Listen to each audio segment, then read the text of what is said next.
Bakunze bukwizera gukiza TV ndabasuhuje mu izina rya Yesu. Mwagize neza kubana natwe aha kukwizera gukiza TV.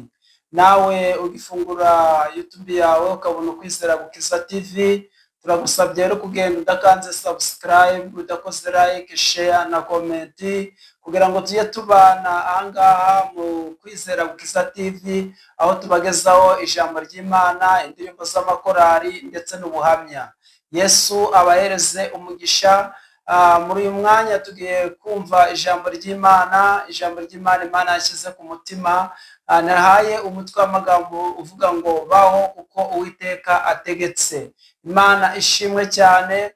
Turabera hamwe rero ijambo ry'Imana riboneka mu gitabo cy'umuhanuzi Yesaya mu gice cyaho cya 38, aho Imana yongereye Hezekiya imyaka yo kubaho. Hezekiya yararwaye cyane, amaze igihe kinini arwaye, arembye, nawe ubwe yari yihebye, yaravuze ko agiye gukenyuka, agiye gupfa, ubugingo bwe bubuze, imyaka yo kuba igabanutse, atazongera kubona Imana ukundi, kandi atazongera kubona abantu ku musozi.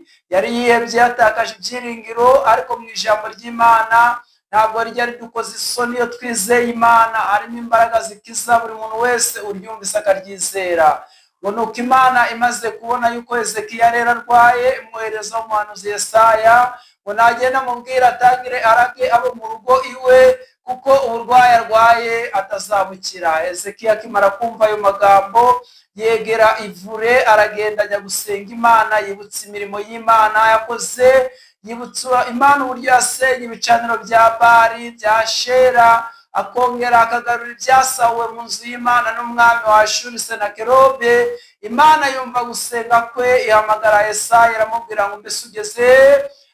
Yesaya abwira Uwiteka ati ndacyari mu murwa sindawusohokamo. Imana iramubwira ngo rero subirayo none ahangaha ugende ubwire Hezekiya ko yongerewe imyaka 15 yo kubaho, kandi umubwire yuko ngiye kumukizanya nawe umurwa wose. Imana ishimwe. Nawe rero muzaniye iri jambo Imana yamaye kugira ngo mubwire ngo ubeho. Ni igihe cyo kubaho, wari wiyebye, wari murasuza umutima, urwaye igihe kinini cyane, wumvaga nawe ugiye gupfa, ariko Imana yumvise gusenga kwawe muri iyi minsi. Imana iravuze ngo baho kuko ni Uwiteka ubitegetse. Imana ishimwe, Imana yimbazwe. Ntabwo yitaye ku myaka umaze urwaye, ntabwo yitaye ku myaka umaze mu kigeragezo, ntabwo Imana yitaye ku byo bakuvuzeho, ahubwo icyo abantu bakuvuzeho gitesheshwa agaciro. Imana yo irategetse ngo baho. Imana ishimwe cyane kandi Imana yimbazwe. Reka dusenga Imana. Mana Data twese wo mw'ijuru, turagushimiye, turaguhimbaje, turagushimiye kuri Imana yacu bwite itubeshaho. Izina ryawe nirihabwe icyubahiro. Wabanye natwe mu bihe byatambutse, uraturinda ntitwapfa. Mana nubishimirwe. None ushimiye yuko tugera muri uyu mwanya w'ijambo ryawe. Turakwinginze kugira ngo ubane natwe, utangirane natwe, wasusanya natwe mu izina rya Yesu. Amina. Ijambo ry'Imana riboneka mu gitabo cy'umuhanuzi Yesaya igice cyaho cya 38. Ngo muri iyo minsi Hezekiya ararwara, yenda gupfa. Bukeye umuhanuzi Yesaya mwene Amosi aramusanga, aramubwira ati Uwiteka aravuze ngo tegeka iby'inzu yawe, kuko utazakira ahubwo ugiye gutanga. Nuko Hezekiya yegera ivure atakambira Uwiteka ati ndakwinginze Uwiteka, uyu munsi wibuke ko najyaga ngendera mu by'ukuri imbere yawe n'umutima utunganye, ngakora ibishimwa imbere yawe. Nuko Hezekiya ararira cyane, maze ijambo ry'Uwiteka rigera kuri Yesaya riramubwira riti subirayo ubwire Hezekiya uti Uwiteka Imana ya sogokuruza Dawidi iravuze iti yumvise gusenga kwawe, mbona n'amarira yawe. Kubaho kwawe nzongeraho indi myaka 15, kandi nzagukizanya n'uyu murwa, mbakize umwami wa Ashuri, nzawurinda. Imana ishimwe. Uyu Hezekiya rero akimara kumva aya magambo nk'uko nabibabwiye, yigiye ivure ararira cyane, atakambira Uwiteka. Imana iramwumva. Cyamba nawe Imana ikakumva muri iyi minsi, cyamba nawe gusenga kwawe kukumvikana muri iyi minsi.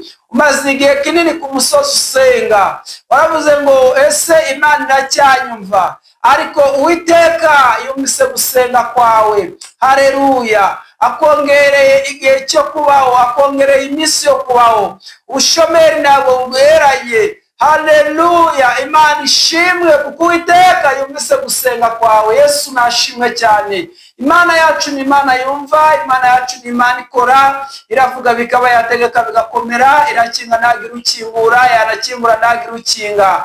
We kwiheba rero, Uwiteka arakumvise, Uwiteka yumvise gutakamba kwawe, yongereye Hezekiya imyaka yo kubaho. Nawe irategetse ngo baho, nawe irategetse ngo ubwo burwayi si ubwo kukwica, ahubwo Uwiteka kubeshejeho. Haleluya. Imana ishimwe rero, izere ijambo ry'Imana, wiringire ijambo ry'Imana, were gukuka umutima kubw'amagambo barimo barakuvuga, kubw'inkuru urimo urumva, kubw'amajwi menshi atandukanye urimo urumva. Uwiteka aje kugukura muri ubwo buzima, aravuze ngo baho. Haleluya.